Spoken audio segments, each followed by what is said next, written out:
তো আজকের সংস্কৃতি নিয়ে আলোচনা করব। তো তোমরা যারা যারা ক্লাস 8-এ পড়ো, তোমাদের সংস্কৃতে একটা গল্প রয়েছে, মূর্খ ভৃত্য কথা, মানে মূর্খ ভৃত্যের কথা।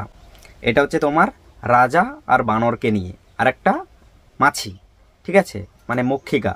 মাছিকে সংস্কৃতে বলা হয় মক্ষিকা। তো আজকের এই যে সংস্কৃতের গল্পটা, এটা আজকের আলোচনা করব, ঠিক আছে।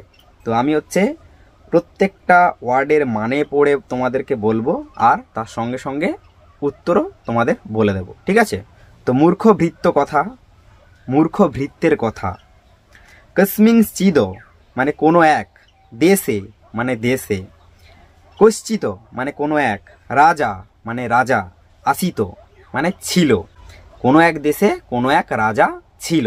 তস্য মানে সেই, নিপস্য মানে রাজার অনুরক্ত মানে বিশ্বাসী, অঙ্গসেবক মানে দেহ রক্ষক, আসিত মানে ছিল, কশ্চিত মানে কোনো এক, বানর মানে বানর। তাহলে এইটার মানে হবে সেই রাজার বিশ্বাসী দেহ রক্ষক কোনো এক বানর ছিল।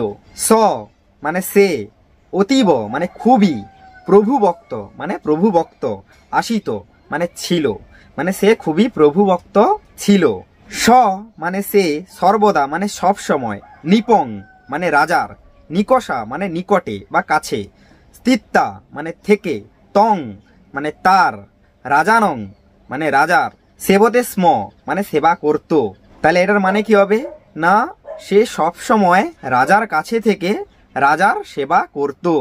একদা মানে একদিন, সেবয়া মানে সেবার দ্বারা, তৃপ্ত মানে পরিতৃপ্ত, রাজা মানে রাজা, সত্তরং মানে খুব তাড়াতাড়ি বা দ্রুত, নিদ্রিতং মানে ঘুমানো, আসিত ছিল। এক সময় পরিতৃপ্ত হয়ে রাজা খুবই শীঘ্রই ঘুমিয়ে পড়তেন। বানর হপি বানরটিও শয্যা পার্শ্বে মানে বিছানার পাশে, স্থিত্তা মানে থেকে, ব্যজনেন মানে পাখার দ্বারা, বায়ুং মানে বাতাস, বিদ্যাতি স্ম মানে আন্দোলিত করত। মানে এর উত্তর হবে বানরটি বিছানার পাশে থেকে পাখার দ্বারা রাজাকে হাওয়া করত। তদা মানে তখন, কাচিত মানে কোনো এক, মক্ষিকা মানে মাছি, শনৈ শনৈ মানে ধীরে ধীরে, তত্রাগত মানে সেখানে এসে, নিপস্য মানে রাজার, বক্ষস্য মানে বুকের, উপরি মানে উপর, উপাবিশত মানে বসে পড়লো বা উপবেশন করলো।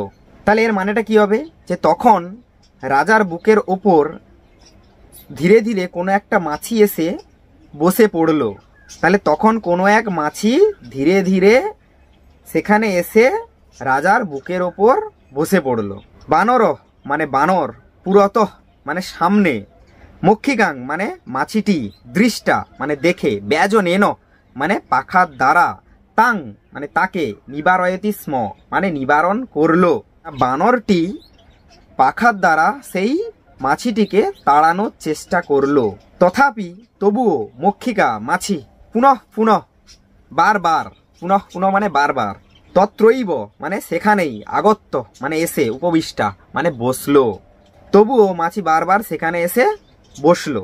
তত মানে তবুও, মূর্খ মানে মূর্খ, বানর মানে বানর, ক্রুদ্ধস্বন মানে রেগে গিয়ে, নিপস্য মানে রাজার, অসিনা, অসিনা মানে হচ্ছে তলোয়ার, উপবিষ্টাং মানে বসা, সেই যে রাজার ওপর মাছিটি বসেছিল, ঠিক আছে। তো উপবিষ্টাং মানে বসা, মক্ষিকাং মানে মাছিটিকে, প্রহিতবান মানে প্রহার করলো, ক্ষুদ্রা মানে ছোট, মক্ষিকা মানে মাছিটি, অচিরেন মানে অচিরেই, উত্থায় মানে উঠে, পলাইতা মানে পালিয়ে গেল। তাহলে ছোট মাছিটি অচিরেই উঠে পালালো। নৃপতিস্তু মানে রাজা কিন্তু, বক্ষসী মানে বুকে, আহত মানে আহত হলেন, সন প্রাণানো মানে জীবন, অত্যযত মানে ত্যাগ করলো। তাহলে রাজা কিন্তু বুকে আঘাত পেলেন এবং প্রাণ হারালেন। অতএব মানে অতএব, মূর্খ ভৃত্যস্য মানে মূর্খ ভৃত্যের, দোষেন মানে দোষে, রাজ্ঞ প্রাণনাশ মানে রাজার প্রাণ বিয়োগ, জাত মানে ঘটলো। অতএব মূর্খ বানরের দোষের কারণে রাজা প্রাণ হারালো। মানে অতএব, মূর্খস্য মানে মূর্খের বা বোকার, নিয়োগং মানে নিয়োগের দ্বারা, ন পূজ্যতি না করা উচিত। তাহলে এটার মানে কি হলো, যে মূর্খ বা বোকাকে কখনো নিয়োগ করা উচিত নয়। পণ্ডিত হপি মানে পণ্ডিত ব্যক্তিও, বরং মানে বরং, শত্রু মানে শত্রু, ন মানে না, মূর্খ মানে বোকা, হিতকারক মানে হচ্ছে শুভাকাঙ্ক্ষী বা কল্যাণকারী। পণ্ডিত ব্যক্তি শত্রু হলেও বরং ভালো, মূর্খ হিতাকাঙ্ক্ষীর চেয়ে। তো ক্লাস 8-এ তোমাদের মূর্খ ভৃত্যের কথা এই গল্পটি ছিল। তো আমি প্রত্যেকটি ওয়ার্ডের মানে বলে দিয়েছি এবং পুরোটা পড়ে, রিডিং পড়ে প্রত্যেকটির মানে বলে দিয়েছি এবং পুরো মানেটাও বলে দিয়েছি।